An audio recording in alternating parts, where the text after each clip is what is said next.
सरगुजा संभाग की बहुप्रतिष्ठित मांग अब बहुत जल्द पूरी होने वाली है।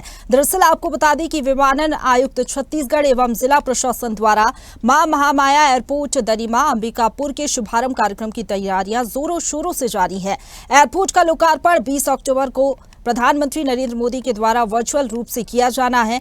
वहीं एयरपोर्ट उद्घाटन को लेकर लुंड्रा विधायक प्रबोध मिंज से स्वदेश न्यूज चैनल के संवाददाता दिनेश गुप्ता ने खास बातचीत की है। सुनवाते हैं आपको। सरगुजा संभाग की बहुप्रतिष्ठित मांग हवाई यात्रा अब बहुत जल्द शुरू होने वाली है। इसी खास चर्चे में हमारे साथ में है लुंड्रा विधायक प्रबोध मिंज जी। हम उनसे जानते हैं। सर, सबसे पहले तो बहुत बहुत स्वागत है चैनल में। जी धन्यवाद।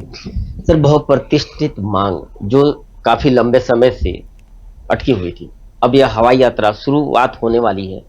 किस तरह की व्यवस्था किए गए हैं और किस तरह की कौन इसमें देखिए, अभी तो ये हमारे दरिमा का जो हवाई अड्डा है, महामाया दरिमा अंबिकापुर सरगुजा का हवाई अड्डा, ये इस हवाई अड्डे की वर्चुअल शुभारंभ और इसकी शुरुआत कर रहे हैं माननीय नरेंद्र मोदी जी वर्चुअल रूप से बनारस से।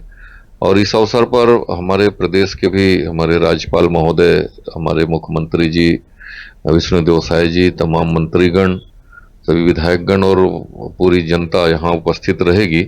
और ऐतिहासिक क्षण है जब नरेंद्र मोदी जी की जो पूरे देश के लिए जो उड़ान योजना का जो उन्होंने शुरुआत किया था कि हवाई चप्पल पहनने वाला व्यक्ति भी देश में अपनी हवाई सेवा का सुविधा ले सके, तो उस दृष्टिकोण से उनकी योजना फलीभूत हो रही है और कल लोकार्पण होंगे उसके, और इसलिए उसकी तैयारियां भी चल रही है और काफी बड़ी संख्या में लोग भी जुटेंगे और इस ऐतिहासिक क्षण का गवाह भी रहेंगे।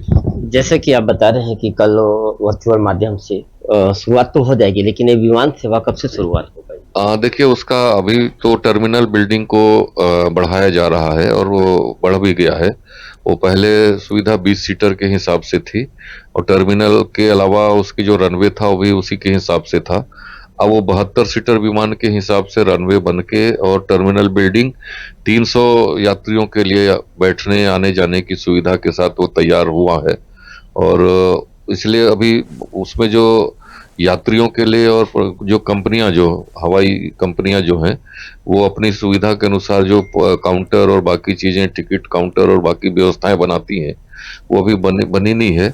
और वो संभावना ये है कि हमारी 1 या 2 नवंबर से हमारा जो एलायंस एयर का 72 सीटर विमान है और एक 20 सीटर विमान का, इन दोनों की प्रक्रिया पूरी हो गई है हवाई यात्रा के लिए, यहाँ से रायपुर, एक बिलासपुर से रायपुर होके। तो संभावना ये है कि रायपुर से अंबिकापुर और बनारस तक की ये यात्रा का शुरुआत हम लोगों के बीच में होगा। सरगुजा संभाग के लोगों के लिए कल एक बहुत बड़ा दिन होने वाला है, इसको लेके आम लोगों के लिए क्या बोलना चाहेंगे आप? नहीं, मैं पूरे सरगुजा संभाग वासियों के लिए पूरे प्रदेश वासियों को शुभकामनाएं दूंगा कि इस क्षेत्र में भी हवाई मार्ग में हवाई यात्राओं के लिए भी और क्षेत्र के विकास के लिए भी नया आयाम जुड़ रहा है।